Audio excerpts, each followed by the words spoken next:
Pascal Lemaire, bonjour, vous êtes directeur des GECO, les journées de l'économie qui vont se tenir à Lyon du 7 au 9 novembre. Alors cette année, c'est un événement puisque c'est la 10e édition de cette manifestation qui réunit chaque fois des économistes reconnus sur le plan national ou international et bien d'autres personnalités. J'ai vu qu'à nouveau, Louis Gallois serait là, serait présent. Dites-moi, comment vous choisissez les gens qui viennent ? Le choix est généralement lié au sujet. On prend un sujet et je trouve qu'il est intéressant de faire dialoguer des chercheurs, des chefs d'entreprise, des acteurs sociaux, des politiques, des journalistes économiques, qui ont tous une expertise sur un sujet, mais avec une position qui est différente.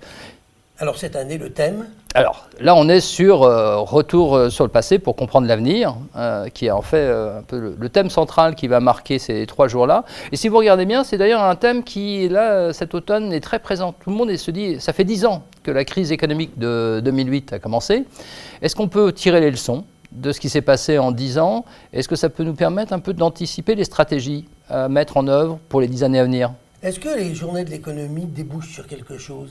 Est-ce que vous avez l'impression que ça a servi à quelque chose?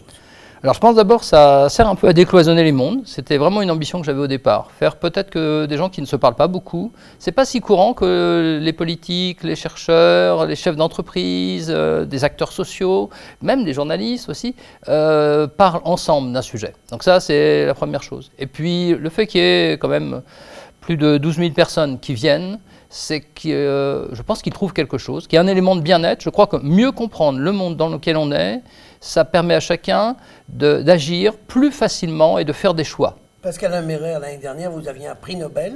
Est-ce que cette année, vous avez aussi un prix Nobel à nous exposer? Non, vous n'aurez pas de prix Nobel cette année. Non, mais vous aurez des économistes qui mériteraient d'avoir un prix Nobel. Ah, c'est vous qui distribuez les prix Nobel maintenant, quasiment.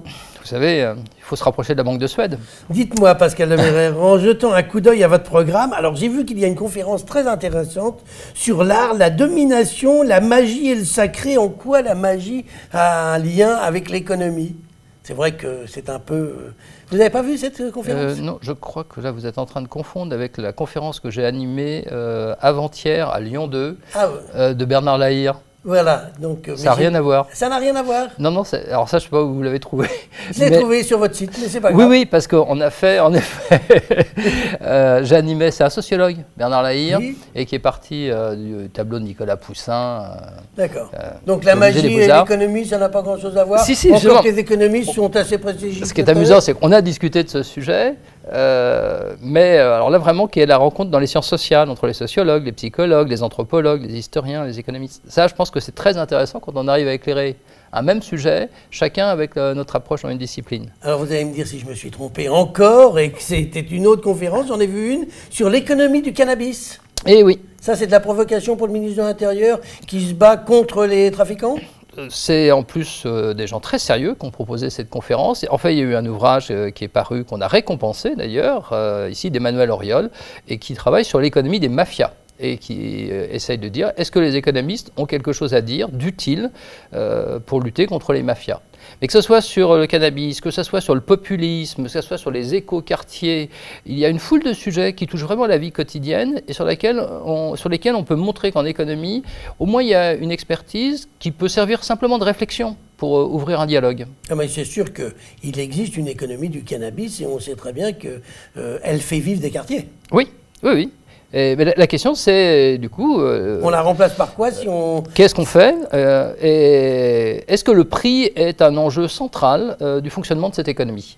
Avant de nous quitter, je voudrais savoir qui vient au GECO, comment on fait pour venir? Est-ce qu'il y a que des étudiants en master d'économie qui viennent? Pas du tout. Ou est-ce que ça peut être utile à Monsieur Tout-le-Monde? Je pense, alors Monsieur Tout-le-Monde, c'est toujours un peu méprisant. Moi, je trouve qu'en fait, il y a... Monsieur Personne.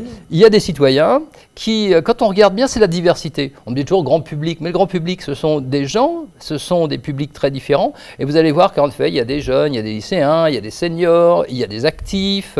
Vous allez avoir des gens curieux de différents milieux. Et mon but, au contraire, c'est d'essayer que des gens qui pensent que ça n'est pas pour eux viennent, goûtent à cet événement et puis peut-être reviennent ensuite, puisqu'il y a beaucoup de fidèles quand même sur ces 12 000 participants. Eh bien, on va renvoyer tous ceux que ça pourrait intéresser sur votre site où il y a tout le programme et effectivement des choses, on n'a parlé que de 3, mais il y a des choses très intéressantes. Vous avez dit au départ qu'il y avait je ne sais plus combien de conférences. Une soixantaine de conférences, ateliers, débats. Donc il y en a pour tous les goûts.